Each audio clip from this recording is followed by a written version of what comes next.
우리가 어제 읽었던 히브리서 3장 내용에서 구약의 광야 생활을 그들에게 상기시키면서 그들이 다 애굽에서 나와서 가나안 땅을 향해서 들어가려고 하였지만 40년 세월 동안 참으로 많은 사람들이 가나안 땅에 들어가지 못한 그 사실들을 이야기하면서 그 이유가 무엇일까라고 말할 때 하나님께서 그들에게 주시는 그 말씀을 그들이 가볍게 여겼기 때문이다. 이렇게 그 이유를 설명을 해줍니다.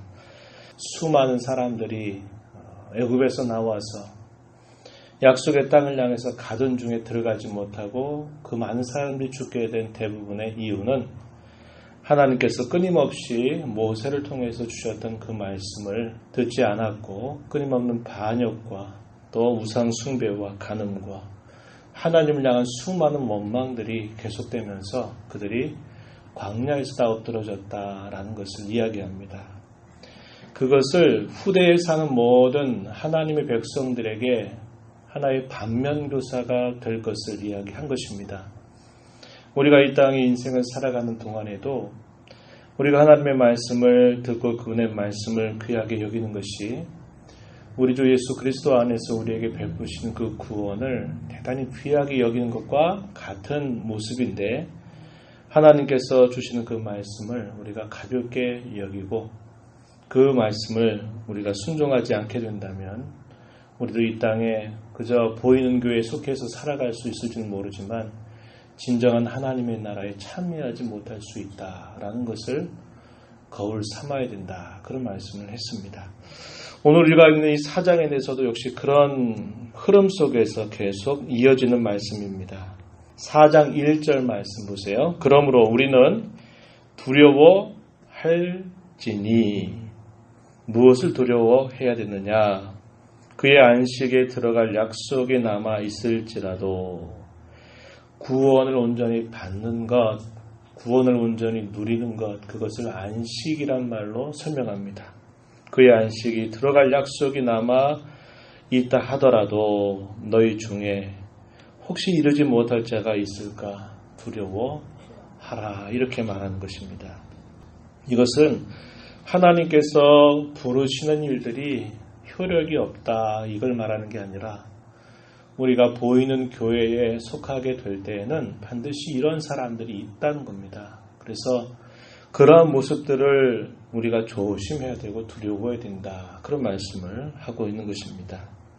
그 약속이 있지만 들어가지 못할 자가 있다라고 말하는데 들어가지 못할 자의 모습이 어떻게 될까? 2절에서 말하기를 그들과 같이 약속은 남아있지만 들어가지 못할 자가 있었다는 겁니다. 그러한 자들과 같이 우리도 복음 전함을 받은 자이나 들은 바 그 말씀이 우리에게 유익하지 못한 것은 듣는 자가 믿음과 결부시키지 아니하였기 때문이다. 이렇게 말씀합니다. 결국 계속적으로 주어진 게 뭐냐면 그겁니다. 우리에게 약속된 그 안식을 누리는 길은 우리에게 주시는 그 말씀을 귀하게 여기고 그 말씀에 끊임없이 반응하는 자로 살아가는 것이 우리에게 대단히 중요한 일임을 강조해주고 있는 겁니다. 말씀을 들었음에도 불구하고 왜 유익이 되지 못할까?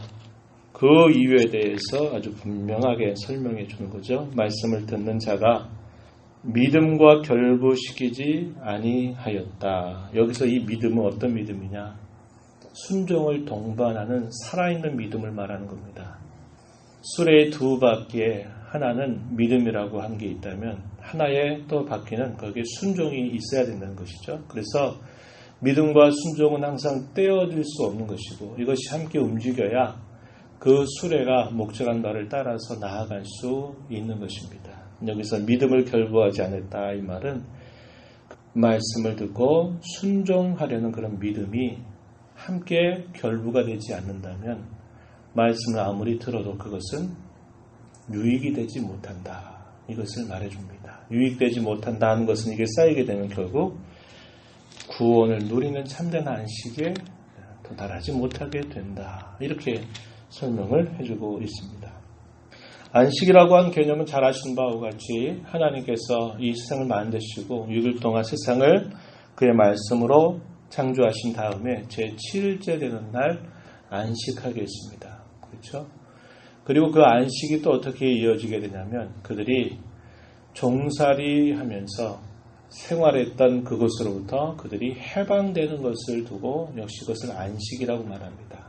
즉 구원받는 것, 죄로부터 노임을 받는 것, 이걸 안식이라고 말하는 겁니다.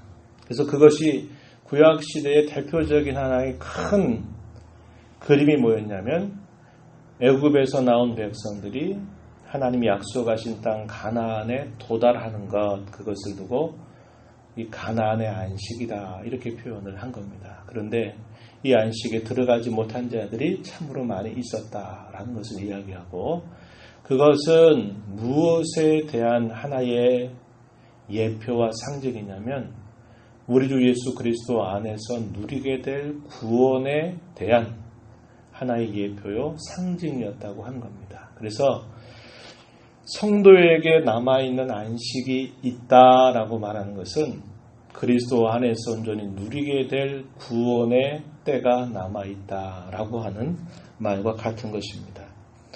그럼 8절 말씀에 한번 가서 보시면요. 8절 만일 여호수아가 그들에게 안식을 주었더라면 그 위에 다른 날을 말씀하지 아니하셨으리라. 그런즉 안식할 때가 하나님의 백성에게 남아 있도다.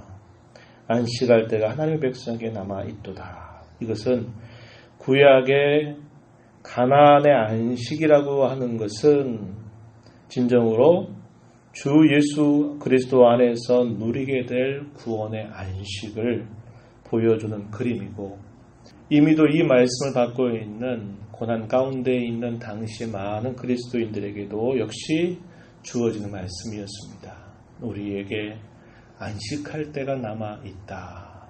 이것은 한편으로는 그들이 예수님을 구주로 믿으면서 그들이 새로운 삶을 시작한 것, 이것이 그들에게 이미 시작된 하나의 안식이고 그들에게 여전히 남아있는 건 무엇이냐? 자기들이 사는 생애 동안에 그 구원을 온전히 이루어가는 일을 통해서 온전하게 그 구원을 누리게 될 때가 남아있다는 겁니다.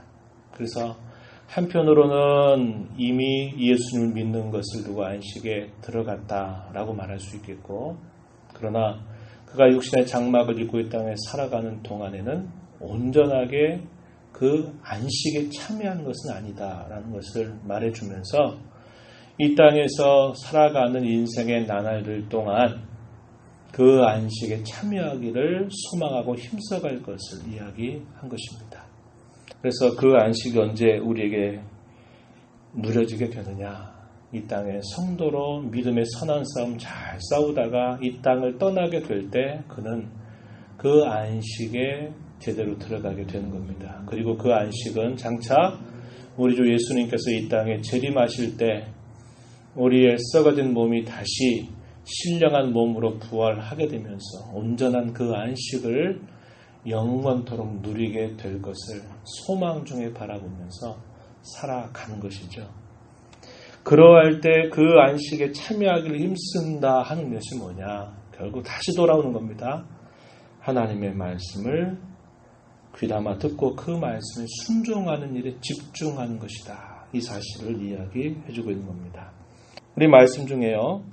6절 가서 한번 보세요. 6절. 그러면 거기에 들어갈 자들이 남아있거니와 복음 전함을 먼저 받은 자들은 순종하지 아니함으로 말미암아 들어가지 못하였다. 순종하지 아니함으로 말미암아 들어가지 못했다. 광야 40년 세월 동안 순종치 않은 것 때문에 가나안 땅을 들어가지 못했다. 이렇게 말하는 것이죠. 또 11절 가서 보세요.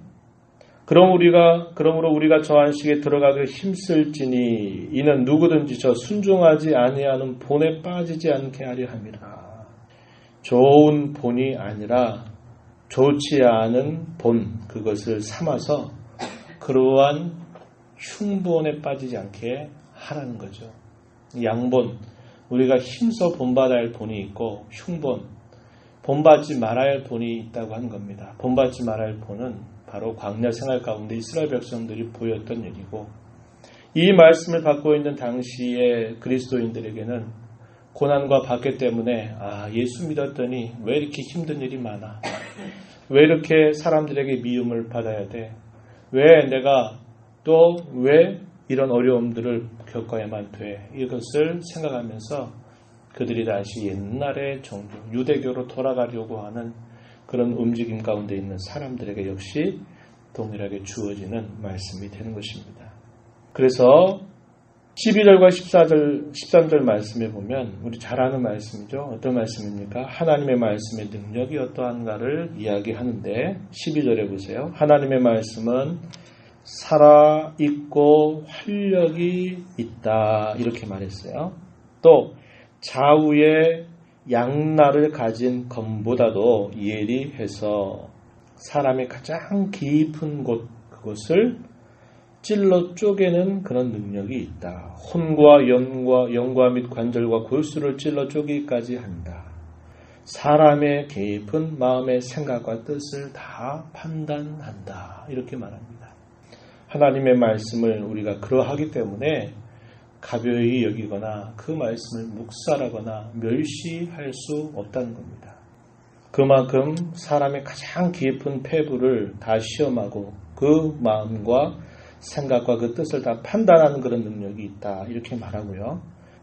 지으신 모든 것이 하나도 그 앞에 나타나지 않음이 없게 될 것이고 우리의 인생을 마치고 우리 인생에 대한 결산을 받으실 하나님의 눈앞에 모든 것들이 벌거벗은 것처럼 다 드러나게 될 것이다. 이렇게 말합니다. 뭐가 드러날까요? 하나님의 말씀이 그렇게 드러낸다라고 하는 겁니다. 겉으로 볼 때는 그 말씀을 멸시하고 무시하고 하는 게 별거 아닌 것처럼 하루하루 지나가는 것 같지만은 반드시 그 말씀은 우리의 가장 깊은 것들을 다 판단하고 있고 마침내 심판대 앞에 서게 될 그때에 우리의 모든 것들이 다 여실히 적나라하게 다 드러나게 할 것이라고 이야기하는 것입니다. 그러하기 때문에 그 말씀을 우리가 절대로 가볍게 여겨서는 안 된다. 이 사실을 강조하는 겁니다. 하나님이 심판하신다고 하는 사실이 분명히 성경이 말씀하고 있지만 매일매일 눈뜨고 살면서 범죄했는데 그 범죄에 대한 무서운 어떤 징계가 심판이 없다 보니까 사람들이 어떻게 생각해요? 이렇게 해도 되는구나 이렇게 생각하는 겁니다. 믿는 신자들도 그런 마음을 갖죠.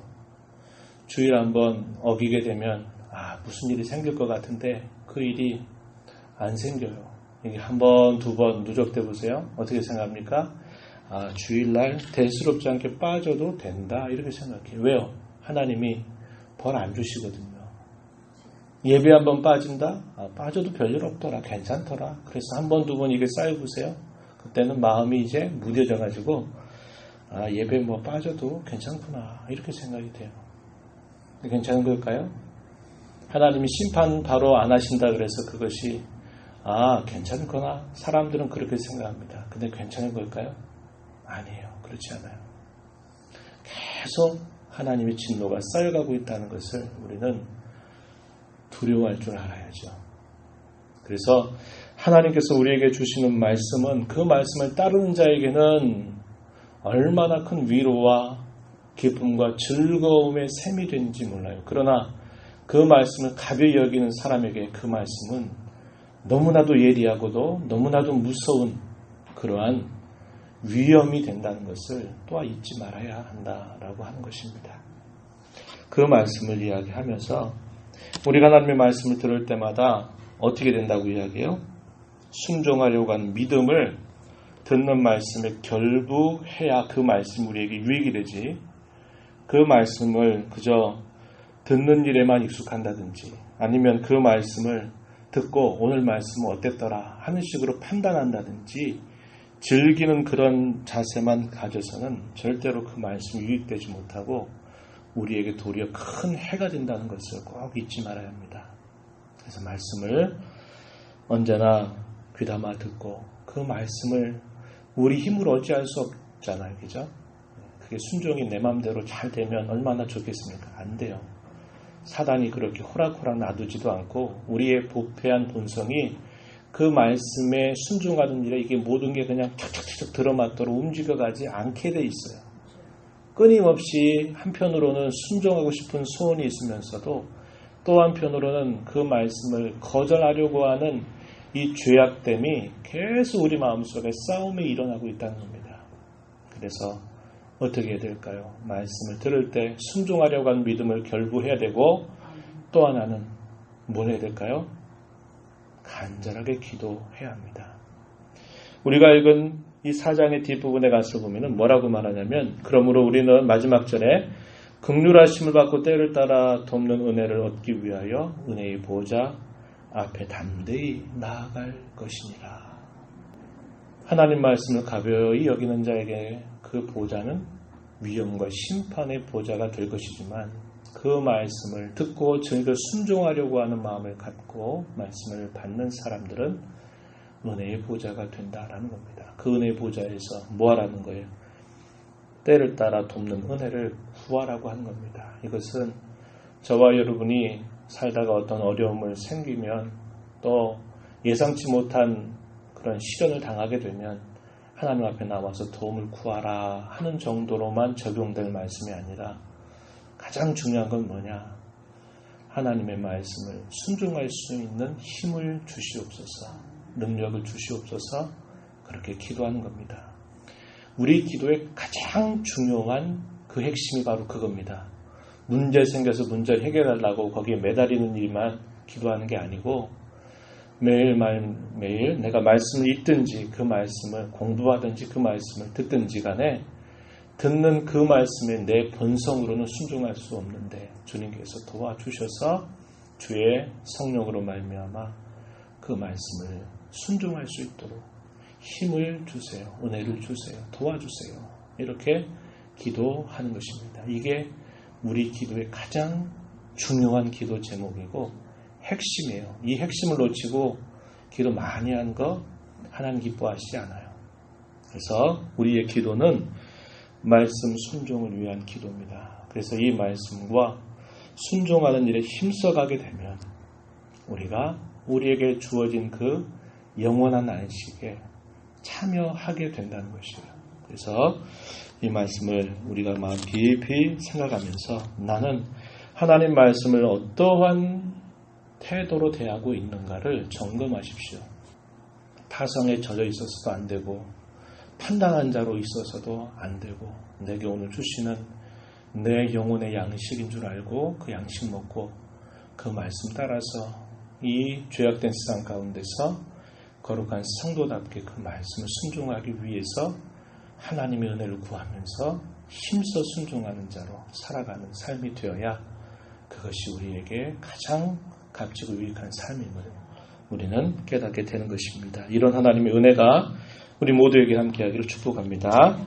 하나님 아버지 감사드립니다. 이 새벽 시간에도 저희들의 눈을 뜨게 하시고 이 무더운 여름날에도 여전히 주의 면전에 저희들을 불러주셔서 함께 찬송하고 말씀에 귀를 기울이게 하시고 주신 말씀 따라서 또 기도하며 이 하루를 시작하게 해주신 것을 감사합니다. 하나님 아버지 우리에게 주신 그리스도 안에서의 구원의 안식을 우리가 온전히 누리기 위하여 이 땅에 사는 동안 하나님께서 저희들에게 날마다 주시는 말씀을 우리 영혼의 양식으로 바르게 알고 그 말씀에 순종하려고 하는 믿음을 언제나 결부시키는 저희의 삶이 되게 하시고 그러한 순종을 위하여 늘 하나님의 은혜의 보호자 앞에 나와서 기도하며 하나님께서 우리에게 주신 삶을 믿음으로 잘 살아가는 저희들 모두가 되게 하여 주시옵소서. 오늘도 은혜의 보호자 앞에 나와서 성도답게 살기 위하여 하나님의 말씀에 더 순종하는 삶을 살기 위하여 은혜를 구할 때에 저희들의 간구에 귀를 기울여 주시고 응답하여 주시옵소서. 귀하신 예수님 이름으로 기도하옵나이다. 아멘.